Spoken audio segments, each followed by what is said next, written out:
Okay, we're back. Moving on to the fine side. For anyone keeping score, I actually spent about another 3 or 4 minutes deburring the coarse side of this India stone. I don't do a thorough job of deburring, but I don't want to be able to see them with the naked eye. For the simple reason that when I go to a finer stone, I want to know that the burr I'm feeling isn't just one that I managed to flip up from the coarser side, coarser stone. I want to know that it's a fresh, reasonably fresh burr, and when I flip it once or twice, that's it. The job is done as far as that phase goes.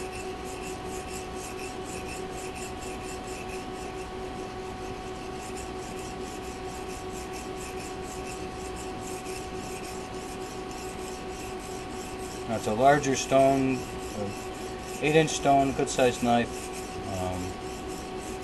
Open up the stroke a little bit.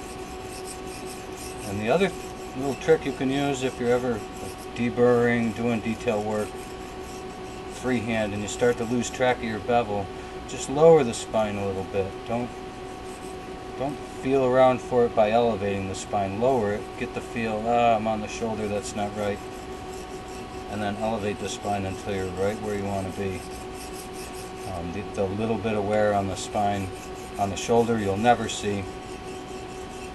You'll wear it off probably before you even finish sharpening the knife. So, just a little freehanding tip that I stumbled across.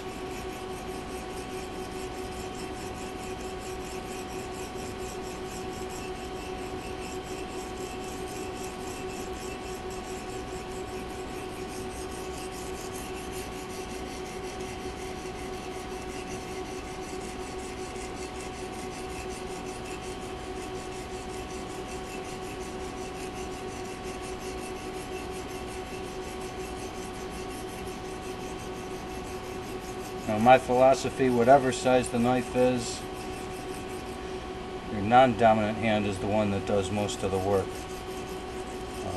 My dominant hand is just kind of controlling pitch and playing along with this guy.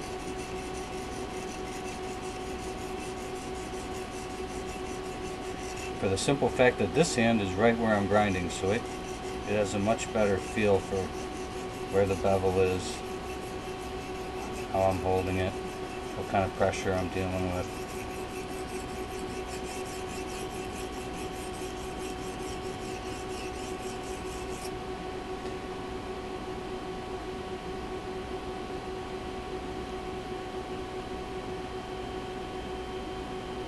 I'm getting close. In fact, I feel a little bit of burr on the tip.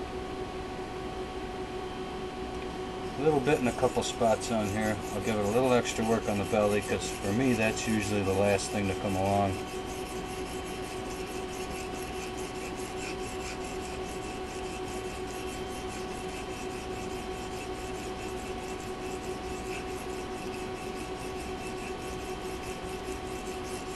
Has the least amount of dwell time on the stone as you're grinding.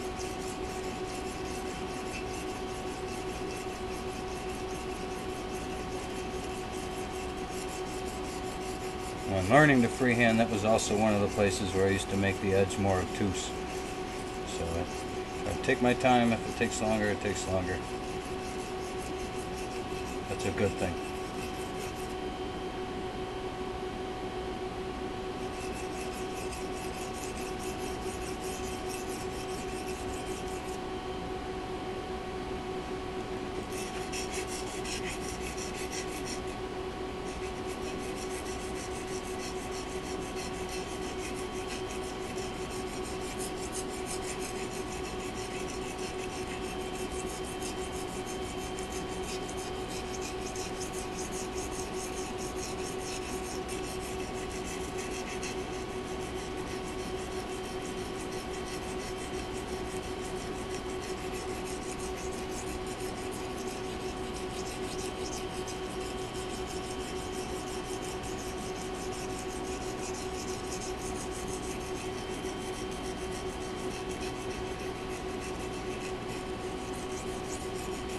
This stone was actually boiled dry at one point. I boiled all the oil out of it when I first bought it.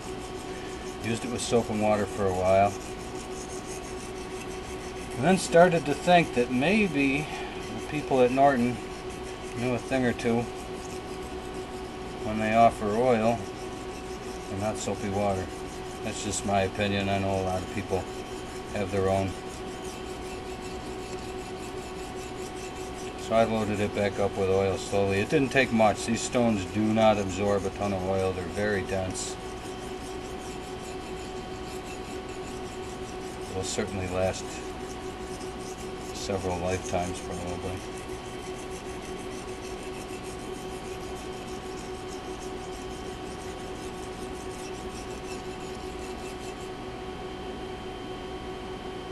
Go for the burr. I flipped it up in here, not so much. Put the thing in the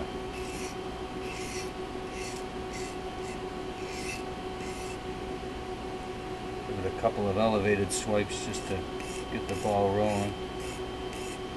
I normally do not like putting on micro bevels and things like that, especially when I'm trying to get rid of the burr. I like to just get rid of it at the same angle I'm working at, if at all possible. But every now and then, if I'm working, I know I'm nowhere near finishing or not too close to finishing, I'll come in at a steeper angle just to knock the burr back. I don't want to make it to the bevel. I don't want to micro bevel it, but I want to knock that burr down a little bit before I flip it over again.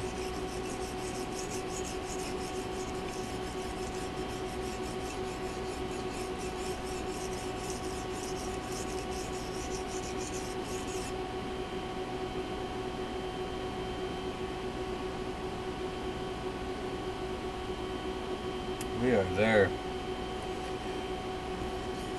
Get a little bit extra. Alright, time to chase this thing a little bit. Well, hopefully not chase it. Anyone that's seen any of my other videos knows what I think about chasing burrs.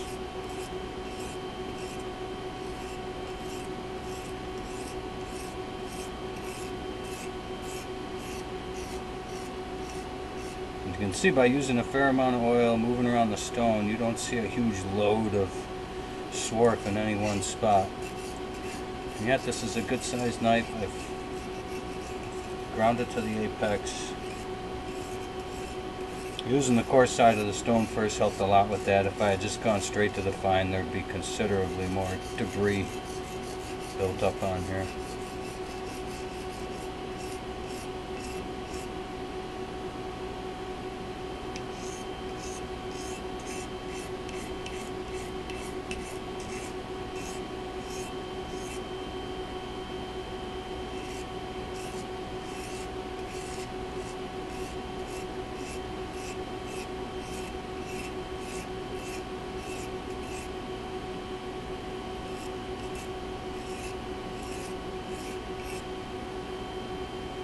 I'm going to wipe this guy down and take a quick look.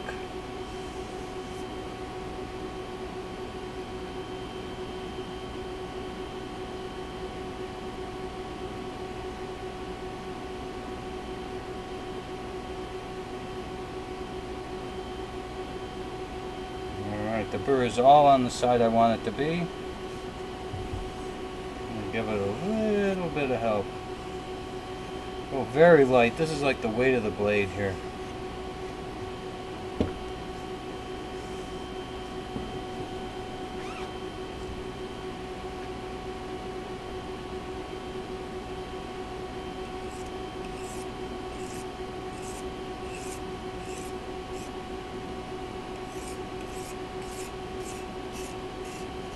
And when it comes time to really get rid of this burr, that's a good time to, if you need to,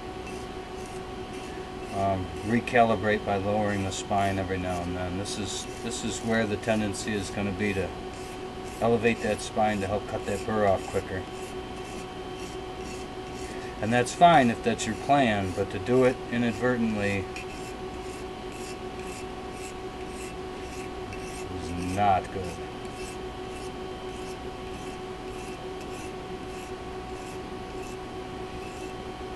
becomes a habitual act every time you sharpen, and then your edges, you wind up finishing your edges off more obtuse than you thought. And if you miss getting the burr, then you're kind of stuck elevating the spine to get the burr again and again.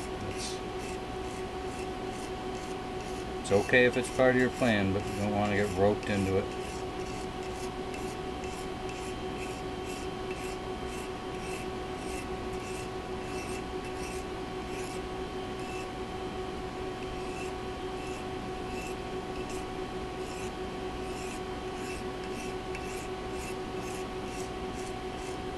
India stone doesn't make any mud, unlike a water stone or even a silicon carbide stone, so this is burr removal at its purest form.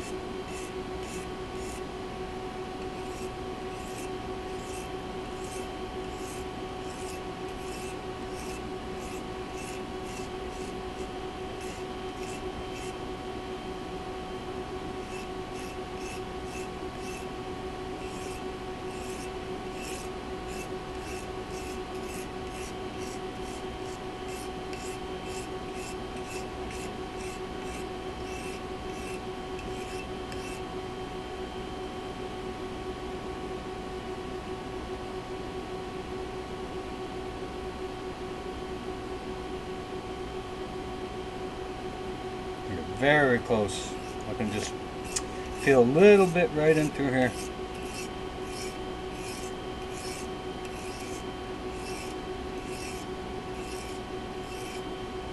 I want to be careful doing this part of the recurve that I don't inadvertently hit the belly above it at a different angle or anything like that.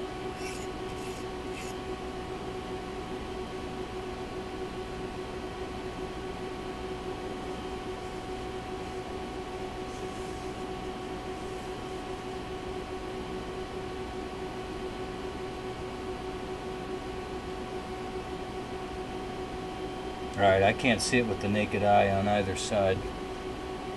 Check with the loop. Yeah.